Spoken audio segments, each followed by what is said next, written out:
One Nutrition, One Nation. Alam niyo ba na ang pag-inom ng tubig at iba pang likudo mula 8 baso o higit pa ay mainam sa ating katawan at kalusugan? Lalo na kung mainit ang panahon at nag-eehersisyo.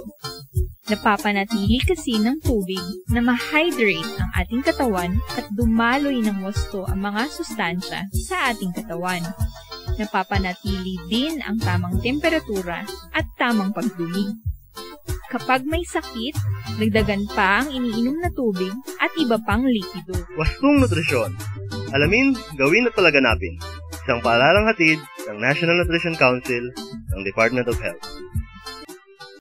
Alam niyo ba na isa ang merienda sa pinagkukunan ng ating katawan ng sustansya, kaya't siguruhin na masustansya ang ating ihahaing merienda sa ating pamilya.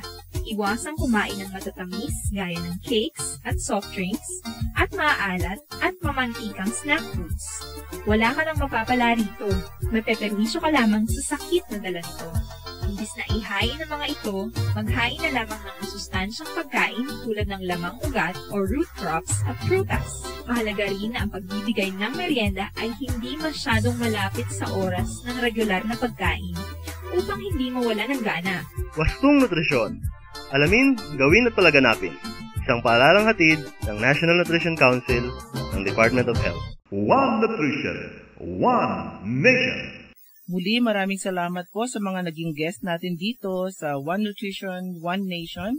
Si Dr. Shari Sabalvaro, ang atin pong radio station manager, Mr. Inocencio Tablada Jr. ng Radio Kalugaran 97.7 MHz FM ng Claveria, Cagayan Province, ang ating DJ Mitch Heraldo ng Radyo Kaigsunan 98.5 MHz FM sa Zamboanguita, Negros Oriental. At nakakapakinig din natin ang ating National Outstanding Barangay Nutrition Scholar ng 2009, si Nonoy Conde po ng Tagum City, Davao del Norte. And last but not least, ang atin po Pangulo ng Asosasyon ng Nutrition Program Coordinators ng National Nutrition Council, ang atin pong maganda at masipag na NPC Julie Maestre. Marami pong salamat sa inyong lahat sa pagbibigay oras sa ating programa ngayong hapon.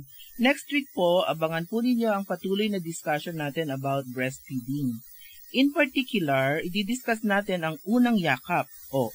Hindi yan yung unang yakap ng bagong boyfriend at girlfriend. Hindi rin yan yung unang yakap ng mga bagong kasal. Ang sinasabi po nating unang yakap ay ang unang yakap ng nanay at ng kanyang bagong silang na sanggol. Wala na yatang sasarap pang feeling kundi ang makita at mayakap mo ang iyong bagong silang na anak. I'm sure nakaka-relate dyan ang lahat ng mga nanay na nakikinig sa atin. Ano nga ba ang dapat nating malaman tungkol sa unang yakap? Dapat bang paliguan agad si baby pagkasilang para linisin? Bakit madumi ba si baby?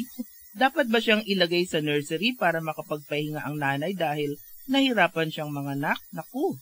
Lahat ng yan at marami pa ay sasagutin ng ating expert na resource person at suki din ng NNC sa susunod pong episode. Kaya huwag na huwag ninyong kalilimutang mag-tune in sa inyong Nutriskwela Radio Community.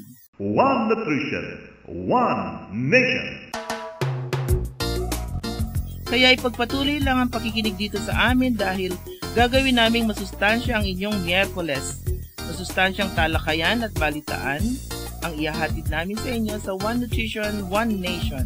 Ito po ang inyong lingkod sa Nutrition, si Asek Bernie Flores, at maraming salamat at masustansyang hapon sa inyong lahat. Inyong napakinggan ang programang One Nutrition, One Nation. Talakayan at balitaang pangnutrisyon at pangkalusugan ng bayan. Makinig muli sa Miyerkules, alas 3 hanggang alas 4 ng hapon. Programang One Nutrition, One Nation.